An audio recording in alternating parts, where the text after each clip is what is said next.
Hey, welcome to I'm That Mom, the podcast about motherhood without the pressure of perfection. My name is Katie. I'm a self-taught entrepreneur who started my baby company while pregnant and grew it to an 8-figure business as a single mom of 3. Join us as we discuss the fun, funny, and messy parts of motherhood. We're certainly not experts. We're just here to support all the moms and hopefully, collectively, we don't completely f*** it up. What is it with as soon as you get pregnant, the advice, like, it's like a, like a waterfall. Yeah, like a waterfall. Just all of a sudden the floodgates just open. And there's no filter. None. It just goes away. It's like the second you have a bump or you tell somebody you're pregnant, all of a sudden, every experience they ever had, an opinion about that experience is going to be word vomited on you. Yeah. Right? And then it doesn't stop. Which is like sometimes good because every now and then you like learn something you didn't know before. But but I feel like the majority of the time you're like, okay, yeah, thank you for letting me know. Well, and there's a difference between telling somebody what to do and then maybe if like you were to say that Grayson was really struggling with like teething, then I'd be like, oh, well, this really worked for me. And so you might be appreciative of that. And I think that's the kind of advice we want. But the ones that are like, should you be drinking that coffee? It's not very good for you and you're newly pregnant and I'm judging you right now. Yes. Like, stop with the unwanted advice. We are grown women making decisions and we can do what's best for ourselves, right? Yeah.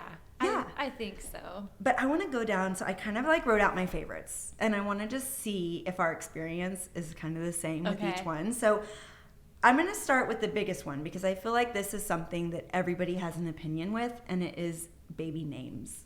Yeah. Right? Absolutely. From family to friends. Yes.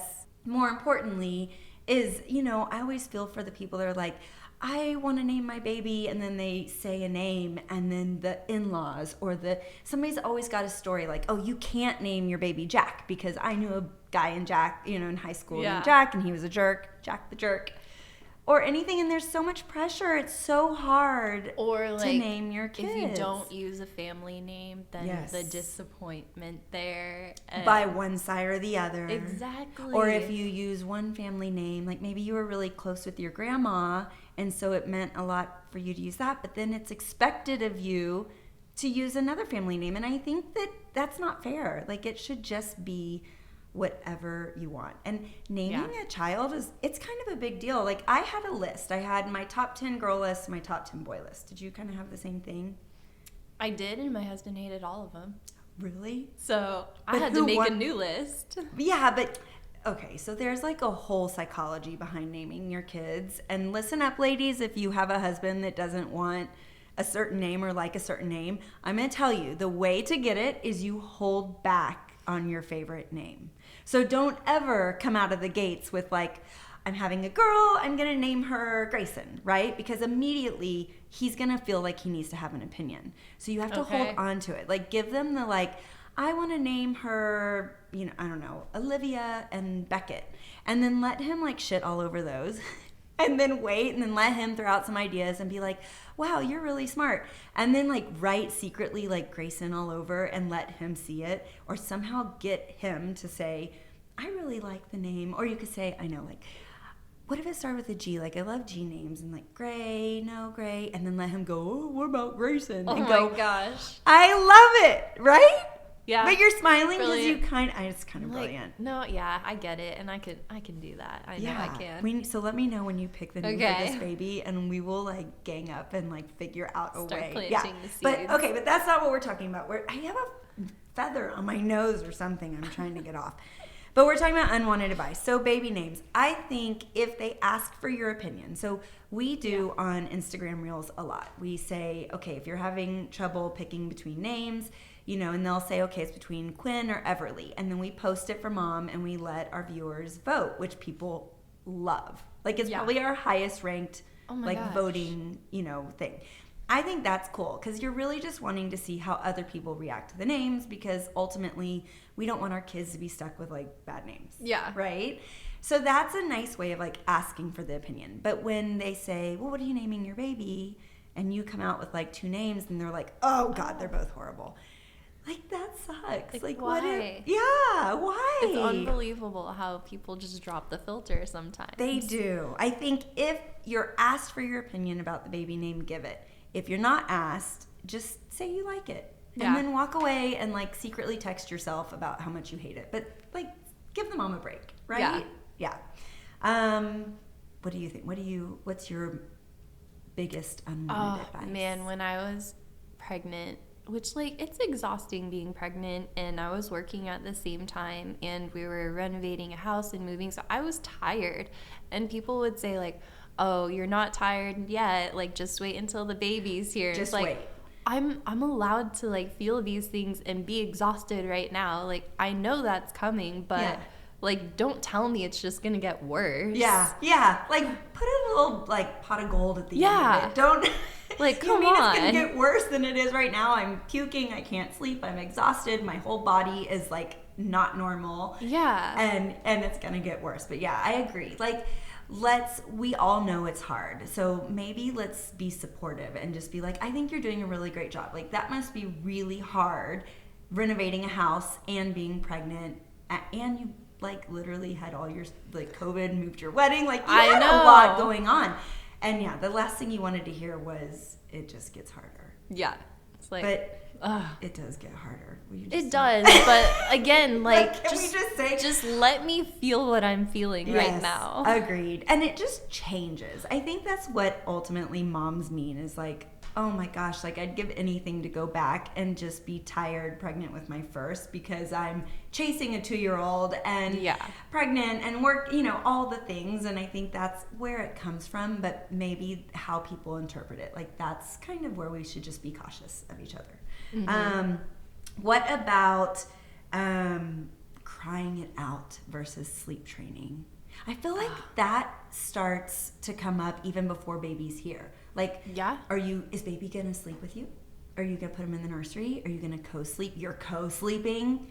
Like, God forbid. Let me tell you, people, like, I nursed my baby in the bed. Like, did you ever lay on your side and, like, you were feeding the baby and you fell asleep? Yeah. The baby fell asleep. I know, you can, like, roll over and squish the baby, but you were exhausted, and sometimes it just happens. Yeah. Right? Or I would just, like, let her sleep on my chest in bed, and we would just nap like that because I didn't want to move her. I was too tired to move, and it worked. Yes. Like, and it was fine. And I'm sure we're going to get all the, like, oh, but this could happen and this could happen. But everybody is just doing their best. And whether that is, honestly, it's however baby's going to sleep. Like, if baby's gonna sleep in the bassinet, if baby's gonna sleep in their crib, if baby's gonna sleep with you, if baby's gonna sleep on the floor? Yeah. Like, who cares? All mom's trying to do is get baby to sleep. Yeah. So, yeah, same thing. Like, I feel like it's kind of a personal question. Like, instead of saying, what are you gonna do? Wait until they're figuring it out, or mom asks, or like, hey, let me know, like, you're expecting, and if this was your first, do you need help with the registry? If they're like, well, I'm debating on getting a bassinet, but I've been reading this book about sleep training, or whatever it is. Wait until there's a moment. Like, don't just kind of go into it, right? Yeah, agreed. Unwanted advice. Wait for it. What else? Well, I mean, since you mentioned sleep, the whole sleep when the baby sleeps. Oh my God, I would love to if I had a housekeeper and a chef and somebody to do my laundry. But I mean, take a moment to nap. myself. Like, I liked to just have that moment of just nobody needing anything from me. Yeah. And it wasn't like I wanted to sleep. I was exhausted, but that really was when you get the rest done. Yeah, when you can just, like, lay there and, like, read your book, or just, like, doom scroll through your phone and zone out. Or do you remember, I always, like, when the baby was asleep, especially a newborn, I'd spend the whole time, like, staring at him, like, I'm so excited for them to wake up. Like, I'm like, oh my God, I miss you already. You're asleep. Like, I want you to wake up. You're so cute. Like, and you're just quietly kissing them. And then the moment they wake up, you're like, oh, shit, I can't wait for you to go back to sleep. And it's just that vicious cycle of, so. Yeah, but it is. It's sleep when the baby sleeps. That sounds great. But that's like saying, like, oh, you want to get healthy? Just exercise every day. Yeah, no big deal. If it was that easy, no big deal. I'm just going to that's what I'm missing, is somebody just to tell me to exercise every Yeah. day. If they would do that, it would be better. Okay, so I wrote, don't hold that baby too much. You'll spoil them. No. That one drives me crazy. It drives me crazy too. Because you can only hold them for so long, and then you My arms physically hurt. can't. Yeah. Like, Like, you this is not physically a- it can't is a anymore. physical- Yes. And so I don't think you can ever have too much time with them. You know, I think I agree. And it's so fleeting. And there's a balance. Like, we want them to be able to lay down and be self-soothing. And I totally get that. But I don't think that there's, like, a time restriction. Like, No. after 20 minutes, oh, your baby's going to be hard and difficult now because you held them 5 minutes too long. Nope. And every baby is different. My second was super independent. Like, loved to be, you know, she wanted to be laid down asleep. She wanted to kind of have her own space, and she loved in the swing by herself. Whereas my first was much more needy. He was a boy. Of course, he was more needy. But he always wanted to be held. And I think you have to adapt to what makes your baby happy. Oh, yeah. And if you have a baby that's happier when it's being held, then you do that, because, like, happy baby. There's no happy wife, happy life. It's like happy baby, sane mom. Yeah.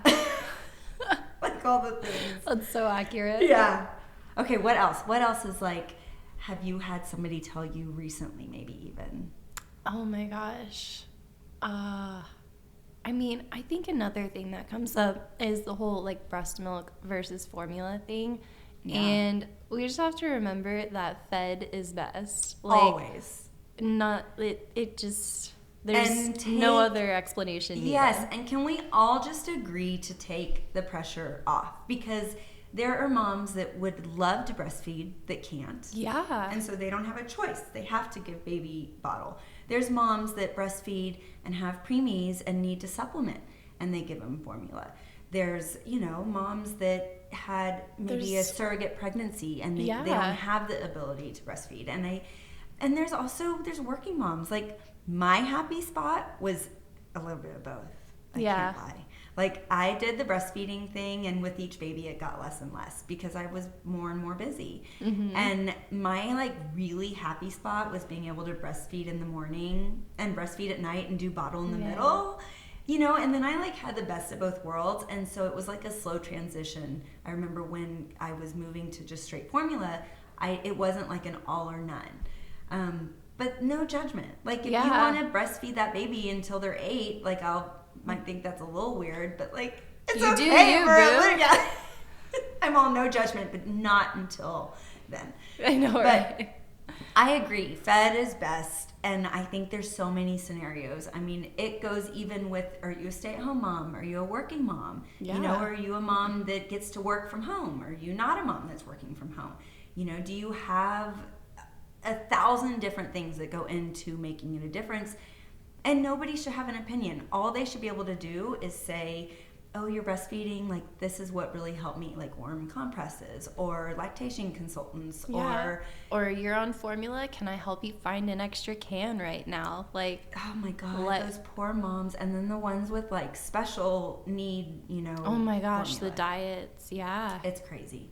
So, I mean, like, we just have to be supportive no matter what, because at the end of the day, we're just trying to take care of our babies, and that's it. Like everything, because there's kind of, like, pros and cons to everything. Like, all the choices, if you think about it, everything related to baby and pregnancy, there is pros and cons. There's pros and cons to C-section and vaginal. There's pros and cons to co-sleeping or, you know, crying it out or in their crib. Yeah. There's pros and cons to breast versus formula. Everything. I mean, there's pros and cons to having your babies close together or far apart. Yeah.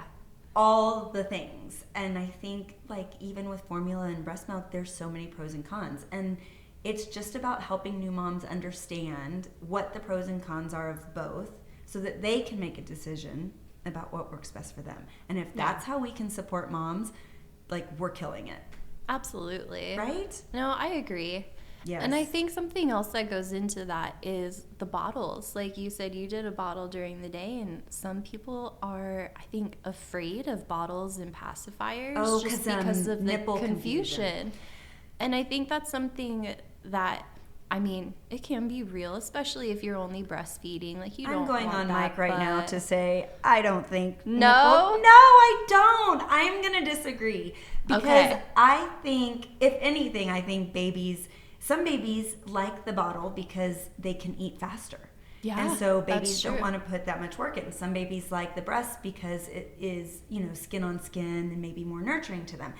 But the nipple confusion, I mean, I just feel like it's so specific to that child. Yeah. But I don't think we should put fear in moms at an early point when they have the baby at the hospital saying, oh, if you want to breastfeed, you better not use a pacifier. Yeah, because I mean, there's a reason why they give out the pacifiers for free at the hospital. Like, they can't be terrible if the doctors are giving them out. No, and I feel like it even goes down to the nurses and the lactation consultants.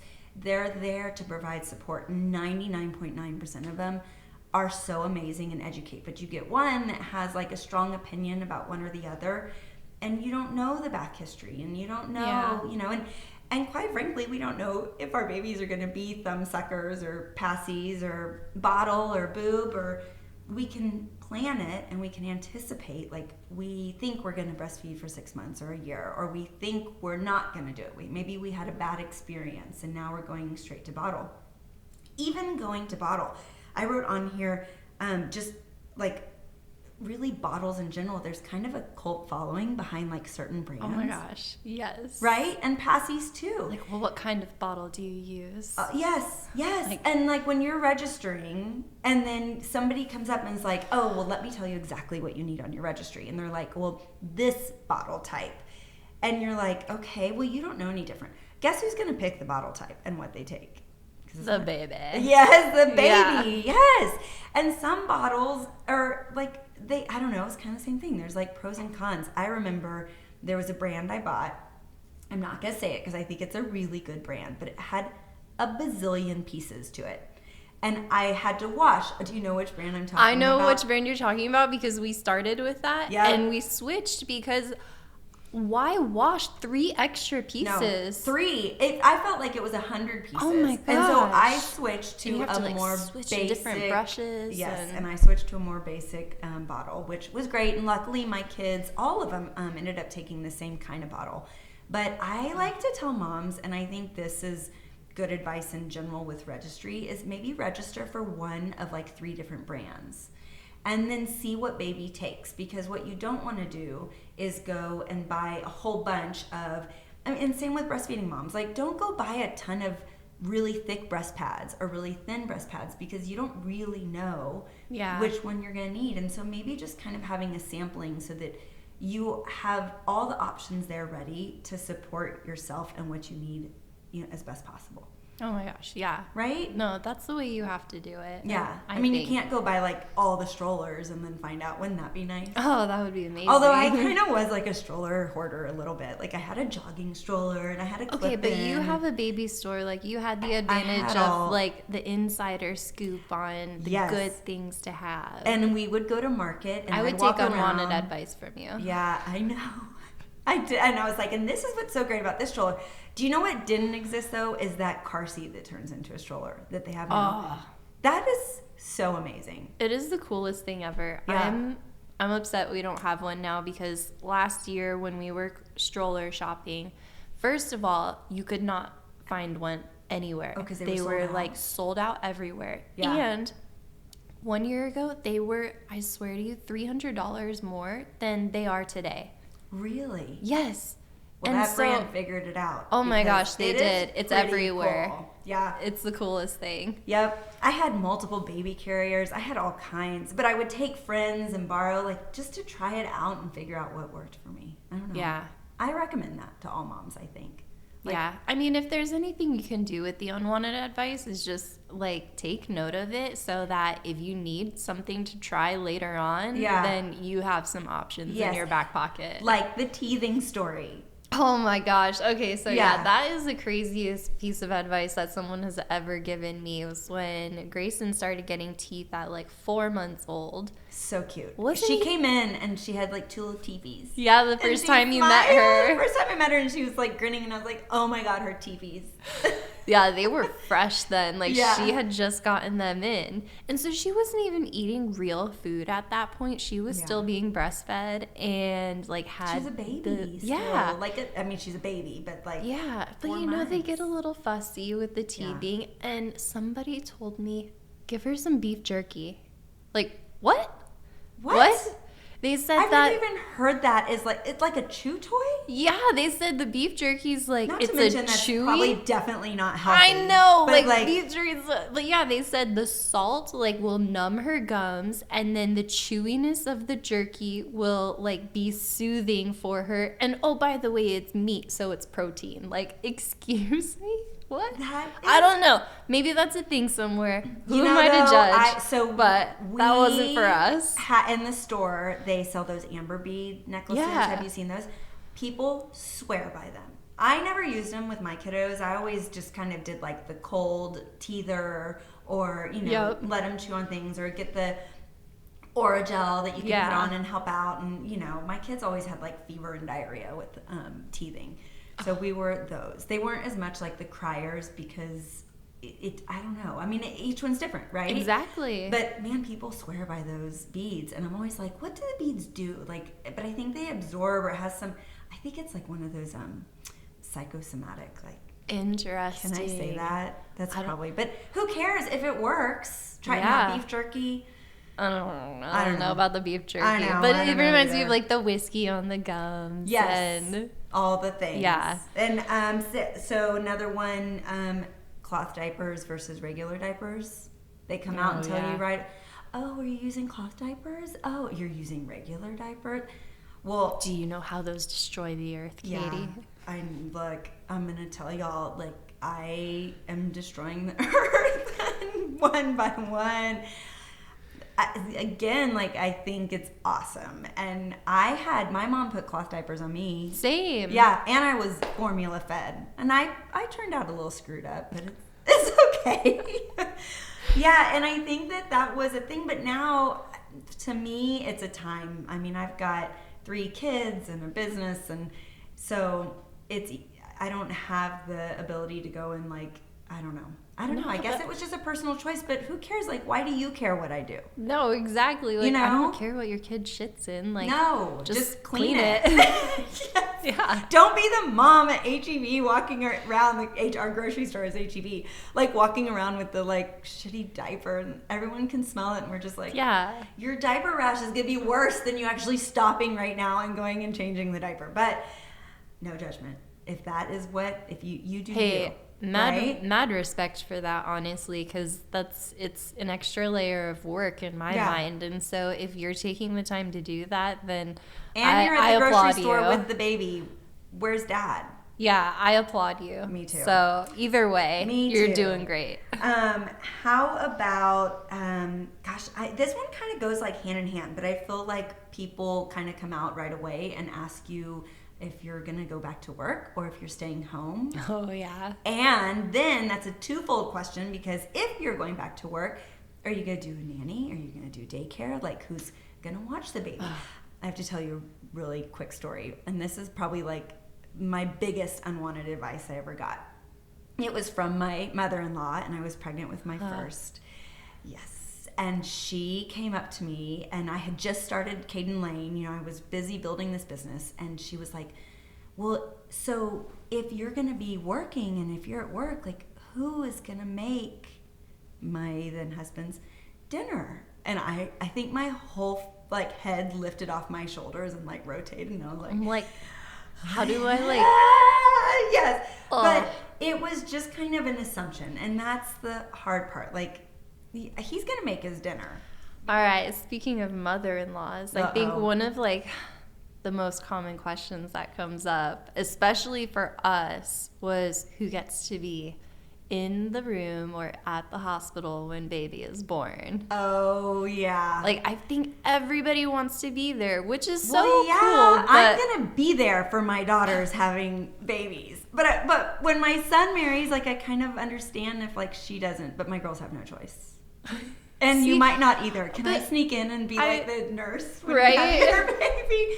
But yeah, it's a thing, and there's definitely opinionated family members. Yeah. Especially the grandmas. And I think that's something people have to think about a little bit more now because we had a little bit of a break with it because of COVID. It was kind of nice. We lucked out with our first baby. We had her in October 21. And so we could only have one person there at a time. So it was either my husband You're lucky you or even somebody had else. The ability to bring somebody else. Oh in. my gosh, I mean, there was know. a time where moms were really giving birth and maybe even dad was in there. One of my friends crazy. had to do that. She gave birth in April 2020 Oh and I cried for her because it was so scary. And Yeah. then you had to give birth with the mask on and everything, and that just I would have been like, hell no. It changes this mask it. off of me.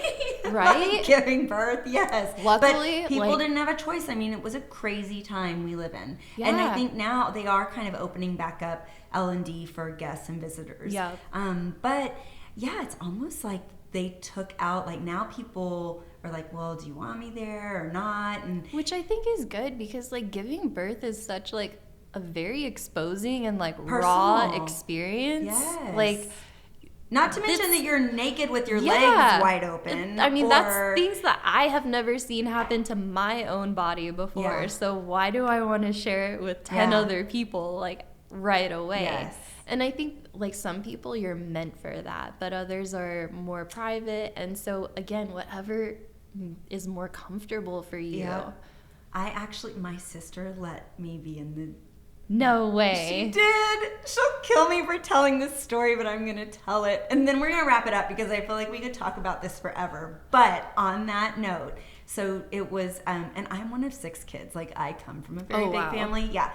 And I didn't even let my mom in on my deliveries. I was kind of way more private and I wanted it to be my moment. But that's me. And look at you now. I know. I'm like an introvert. But when my sister said... yes, I assume everybody wants me there for their deliveries, but I wanted nobody in mine. But yeah, we got to hide. So it was like an accordion door, and we got to hide, and my other sister watched with me.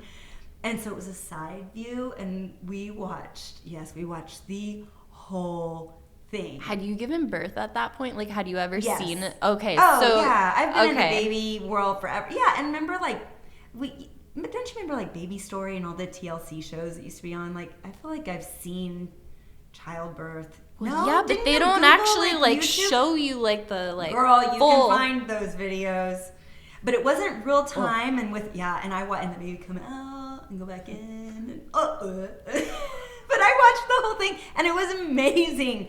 It was amazing. It really was. And the husband came down there. I mean, I love them to pieces, but I remember she was giving birth and the doctor was like, Dad, do you want to see? And he kind of peeked down right at the wrong moment when something happens in childbirth. And I mean, to this day, my other sister and I still crack up about it. But yeah, I got to be in there and she let the in-laws, there was 8 of us in this little side room and that doesn't happen anymore. But yeah. It's crazy. So yeah, and I think that's it, is kind of the unwanted, let mom decide who she wants in there. And she may change her mind in the middle of it. I want to be there, so if my daughter's like, Mom, I need you in here, I'm right there. Yeah. But I will respect maybe. If she says, Mom, wait until after the baby's born, I want this to be between me and the husband. So yeah, let moms decide. Give us... Because mom needs to be relaxed. They need to be in a good state of mind. They don't need to be worrying about who's going to pop through the door or anything else. There's enough surprises that happen during labor. It's out of the mouth. And you're going to see my eyes and I'm just going to be like, I'm ready to catch. I'm going to text you a photo of the baby and you're going to be like, I know. Yeah, I know, I'm here. Photo bombing in the back. Okay, this was so fun. I love it. We're even making unwanted advice fun, but this was an awesome conversation. So thank you. Yeah. Thank you. That was so fun. We hope you enjoyed it as much as we did. And I hope you found a little nugget of something helpful in there. If you're curious about our brand and what we've been up to, you can check us out at cadenlane.com or join us on social where we've got several exciting projects that we can't wait to get you involved in. See you soon.